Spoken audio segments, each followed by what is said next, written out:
KZN Police Commissioner alleges deep political interference in crime investigations. Commissioner Mkhwanazi sounds alarm over task team sabotage. KwaZulu-Natal Police Commissioner Nhlanhla Mkhwanazi held a high-stakes media briefing on Sunday, dressed in special task force fatigues and flanked by armed officers from SAPS's elite units.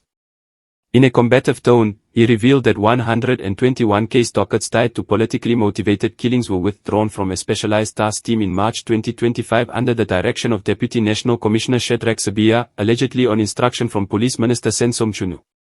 Mkhwanazi stressed that these investigations had yielded arrests. Out of 612 dockets opened since 2018, 436 suspects had been charged, with firearms confiscated directly linked to political crimes. Crucially, he alleged that 5 of the withdrawn cases were ready for arrest, but were instead sitting in the archive in Pretoria, effectively stalled.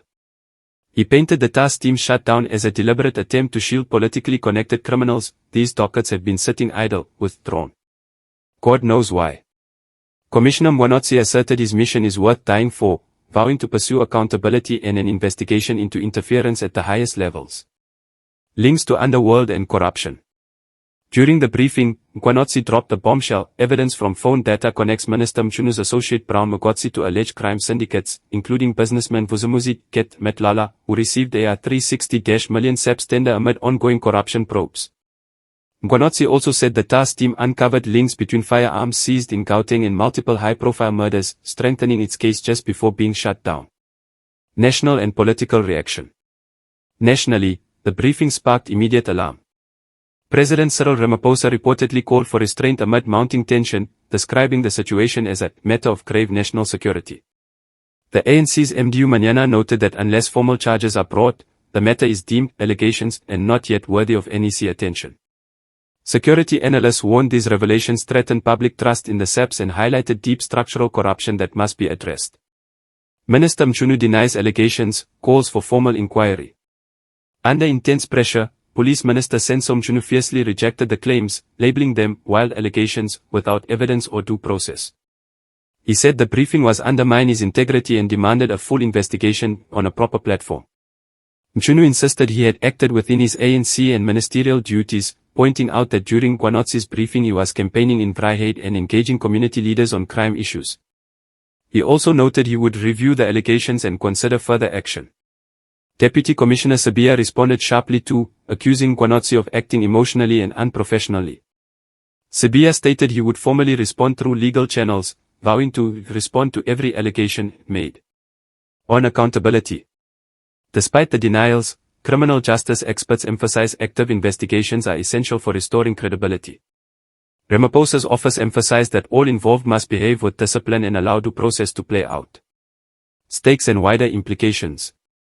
Operational sabotage. The withdrawal of politically sensitive dockets raises red flags about inappropriate interference in police work that warrants independent investigation. Rule of law. The allegations suggest deep collusion between political figures, police officials, and criminal syndicates, posing a serious threat to governance and justice. Public trust. A scandal of this nature undermines confidence in the SAPS, especially amid already troubling levels of violent crime.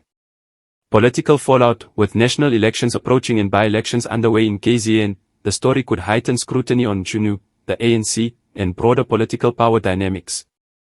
What comes next? Formal investigations will be critical to verify Mkhwanazi's documents, call for witnesses, and trace financial or communication trails. Possible disciplinary action within SAPS. Mkhwanazi could face charges for defamation or disciplinary breaches, while Sibiya and others may be required to testify. Parliamentary oversight. The matter may return to the Portfolio Committee on Police or NEC once formal charges escalate. Civil society engagement. Calls for independent oversight, from SACP, academics, and watchdogs, are likely to intensify. Commissioner Mkhwanazi's dramatic allegations that the political killings task team was dismantled to protect politically connected suspects have shaken the foundation of South Africa's police integrity. Minister Mchunu's rebuttal shifts the conflict into the arena of formal processes. With national security, public trust, and political accountability on the line, the coming weeks will be decisive in determining if these claims prompt real reform or become another stalled chapter in the nation's struggle for clean policing. This is eNews South Africa, bringing you the real stories affecting our nation. Like, subscribe, and hit the bell for more breaking updates.